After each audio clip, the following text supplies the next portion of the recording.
birashoboka ko ibyo ubona byose muri iyi si ubona ntacyo bikubwiye, ari ibintu biri aho.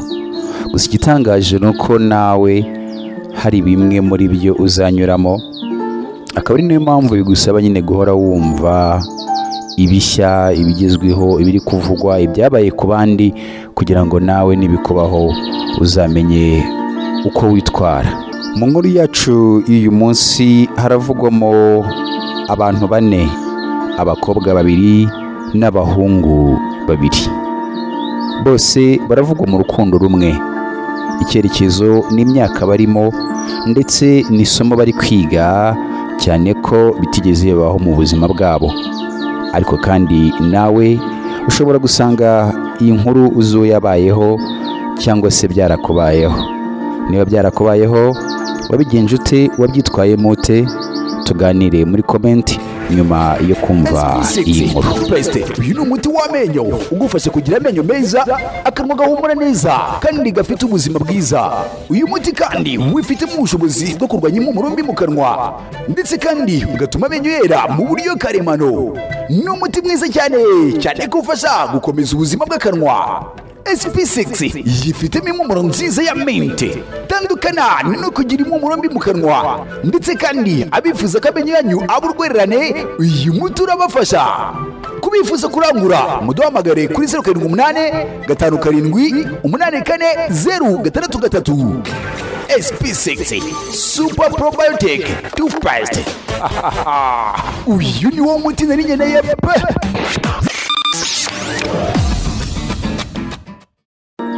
Umusore wari ufite imyaka 18 witwa Eric, nyuma yo kubona ko nta kindi yakora uretse kwiga ibijyanye n'ikoranabuhanga, akamenya byinshi ku mikoreshereze n'imikorere y'ikoranabuhanga, yaje guhura na Alpha, baramenyana baba inshuti.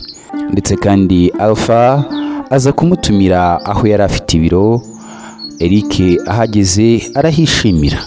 Eric nawe amusaba ko bajya bari kumwe mu gihe byaba bitamubangamiye, nawe akaba ari kwiga bimwe mu byo yifuza kuzakora mu myaka iri imbere y'ubuzima bwe.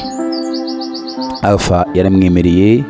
Eric akajya akunda kuzaho inshuro nyinshi.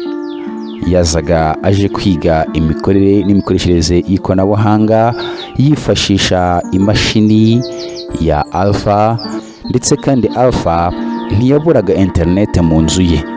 Ibi byatumaga Eric arushaho gukora ubushakashatsi ku mikoreshereze y'imbuga nkoranyambaga, ndetse kandi atangira kwiga ubumenyi butandukanye yifashishije iryo koranabuhanga. Muri urwo rugendo rwa Eric na Alpha yaje gukundwa n'umukobwa bakiri ku ntebe y'ishuri witwa Alice. Barakundana, gusa barangije kwiga byabaye ngombwa ko urukundo rwabo rurangira, birahagarara.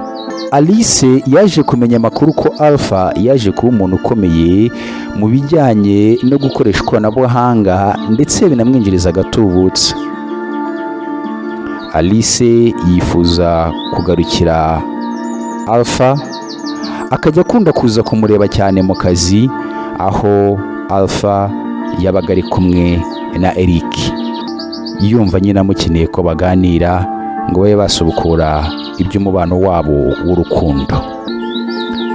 Alpha yakomeje gukora akazi nk'ibisanzwe, ndetse kandi atangira kumva ko kwakira Alice mu kazi ke, akaza nawe akaba ari aho ntacyo bitwaye, mu gihe cyose Alice nawe yaba yishimiye kwiga ibijyanye n'ikoranabuhanga, cyane ko mu nzozi za Alpha yifuza kuzashinga ishuri ryigisha ibijyanye n'ikoranabuhanga. Alice yakomeje kugeza inshuro nyinshi mu kazi ka Alpha, akahurira na Eric. Byari ibihe byiza kuri Eric byo kwiga, byari ibihe byiza kuri Alice byo kwiga, byari ibihe byiza kuri Alpha byo gukomeza kubyaza ubumenyi umusaruro yari afite. Nyuma Alice kwihangana byaramunaniye, ubwo yari mu bihe byo gufata amasomo, akajya anyuzamo akagaragariza Alpha ko rwose amukunda, ndetse aza kubwira inkuru ye Eric, amubwira ko we na Alpha bigeze gukundana bakiri ku ntebe y'ishuri, ariko nyuma baza gutandukana, ndetse amubwira ko ngo ababazwa no kuba Alpha afite undi mukobwa bakundana.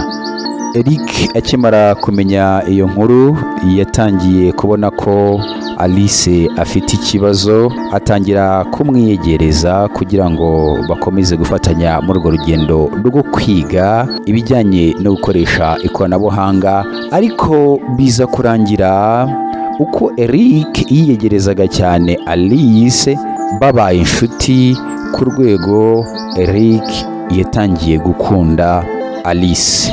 Eric aza kubiganirizaho Alpha, amubwira ko yakunze Alice, amubaze niba akimutekerezaho ku buryo basubirana. Alpha amubwira ko ibyo rwose asa nk'uwabishyize inyuma, ahubwo afite umukunzi mushya. Ndetse kandi Alpha atangiye kubona ko ari ikibazo, yatangiye kuzana wa mukunzi we mushya mu kazi, bahahurira ari abakobwa babiri bahuriye ku muhungu umwe. Eric yakunzemo umukobwa umwe ari we witwa Alice.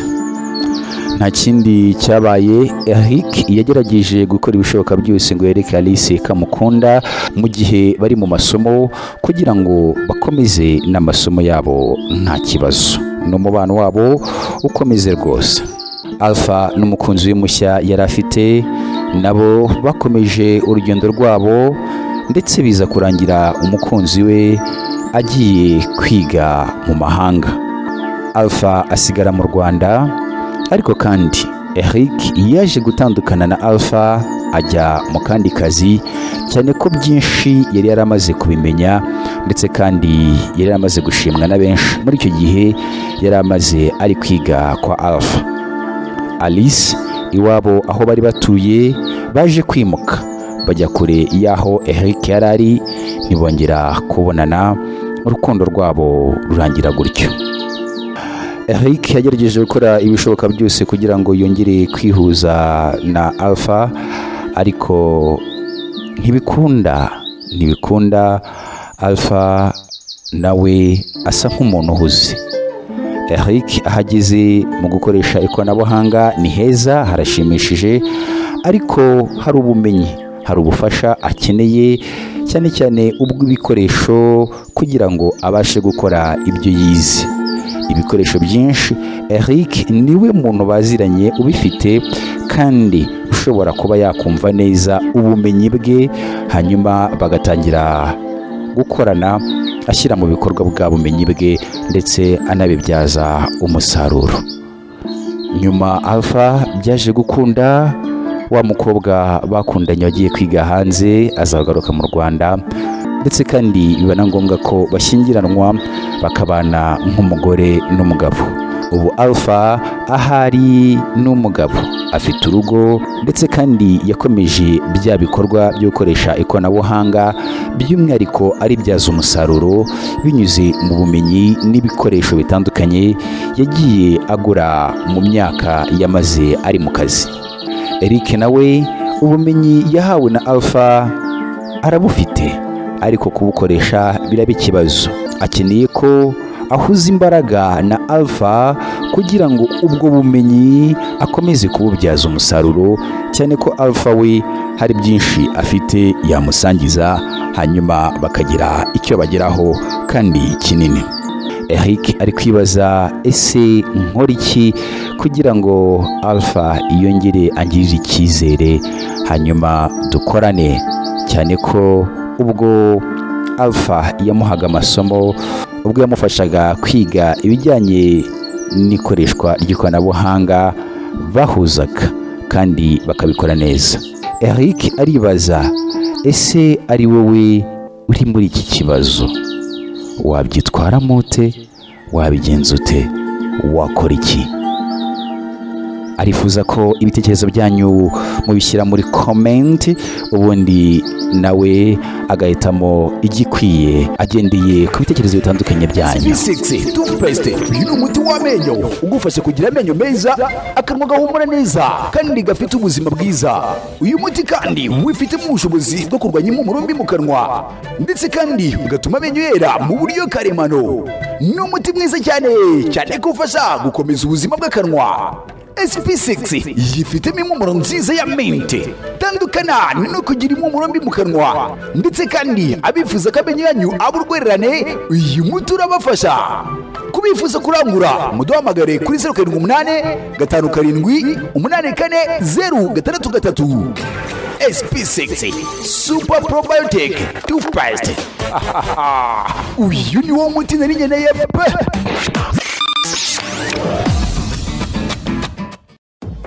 Dr. RW. Oh my God! Wow. Hey, that's pretty good. The hub of content. Yeah, boy. Hey, what happened? You serious? Menya amakuru y'ibyamamare mu Rwanda ndetse n'ahandi ku isi hamwe na MC Kudos. Dr. RW.